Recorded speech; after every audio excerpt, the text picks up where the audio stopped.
New Zealand going at just under 6 in over in pursuit of 398 to go to Ahmedabad for that World Cup final. Zaheer Khan alongside on Cricbuzz Comm Box. A couple of wickets, but then the runs have come as well.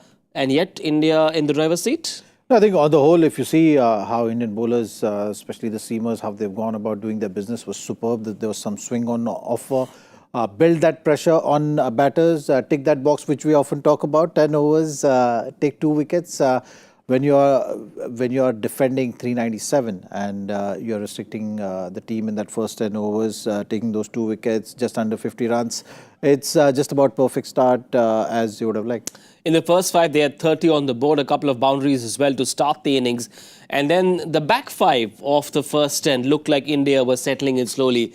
And then in comes Mohammad Shami, first ball caught behind, gone.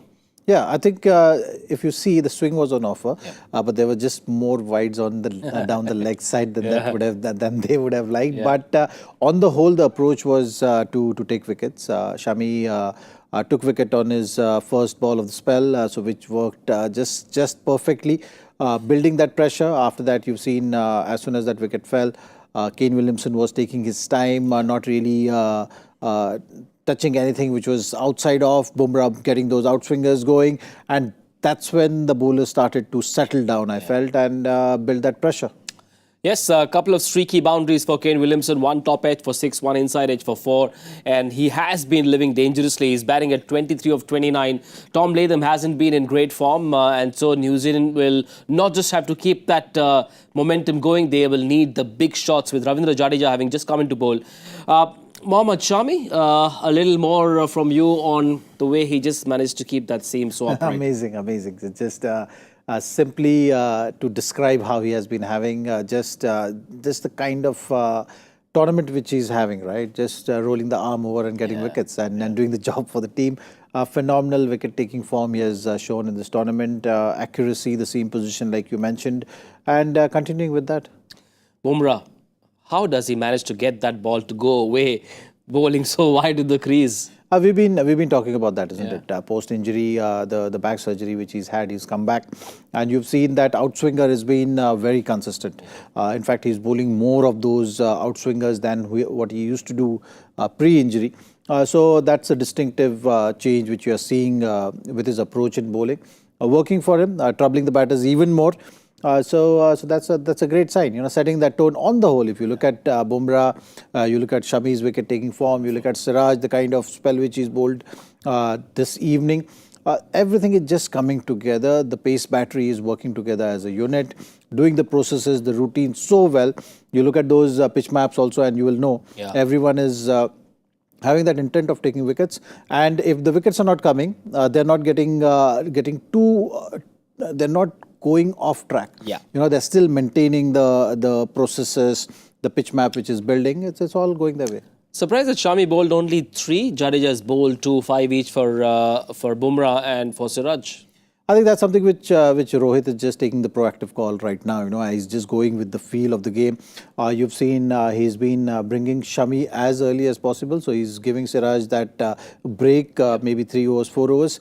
But that's how you rotate, isn't it? When all 3 of your bowlers are in good form and taking wickets, you would want to just use them in that fashion where you're creating more and more pressure on the batters. A couple of good DRS calls as well from KL Rahul. And in fact, it was quite funny to see him appeal vociferously and then say, no, it came off the arm. There was one moment that we shall all remember. But now in the next 20, Kuldeep's just coming to bowl the 16. He'll be bowling a lot of overs in that middle phase.